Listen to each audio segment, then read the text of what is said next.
ఎటువంటి పౌరుని కోరుకుంటుంది? శారీరకంగా, మానసికంగా, ఆర్థికంగా దృఢమైన ఒక పౌరుని కోరుకుంటుంది. కాబట్టి ప్రతి ఒక్కరు మానసికంగా, శారీరకంగా ఆరోగ్యంగా ఉన్నప్పుడే ఆర్థికంగా దృఢంగా కాగలరు. చూస్తున్నాం చాలా దేశాలు ప్రతి ఒక్కరికి వ్యాయామం చేయాలి, sound mind in sound body అంటున్నారు.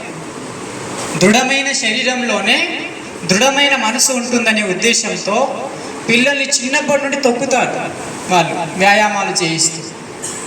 కానీ మన దగ్గర చూస్తున్నాం, చదువుకోరా చదువుకోరా చదువుకోరా అనడంలోనే ధ్యాస. కానీ శరీరాన్ని కాపాడుకోరా, శరీరాన్ని కాపాడుకోరా, రోజు వ్యాయామాలు చేయరా అని చెప్పలేకపోవడంతో 20 సంవత్సరాలు కష్టపడి చదువుతున్నారు. చదువుకున్న తర్వాత జాబ్ వస్తుంది, జాబ్తో పాటు ఏమొస్తుంది? షుగర్ వస్తుంది, జాబ్తో పాటు బీపీ, జాబ్తో పాటు హార్ట్ ప్రాబ్లం, జాబ్తో పాటు ప్యారలైసిస్. చెప్పండి, అతడు జాబ్ చేసుకొని సుఖంగా ఉండగలరా? డబ్బులంతా వృధా చేస్తూనే ఉంటారు. హాస్పిటల్ కుటుంబానికి బాగు చేయలేరు, సమాజానికి బాగు చేయలేరు.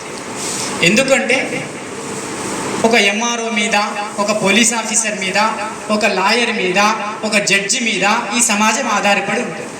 ఒకవేళ వాళ్ళే మానసికంగా, శారీరకంగా సరిగా లేకపోతే వాళ్ళ మీద ఆధారపడిన సమాజం బాగుంటుందా? ఉండదు. కాబట్టి యోగ సాధకుడైన, దృఢమైన వ్యాయామాలు చేసి, స్వయం సాధన చేసి, స్వయం గురించి పట్టించుకున్నప్పుడే వాళ్ళు సమాజం గురించి పట్టించుకోగలరు. కాబట్టి every country needs physically fit, mentally alert, economically strong young man.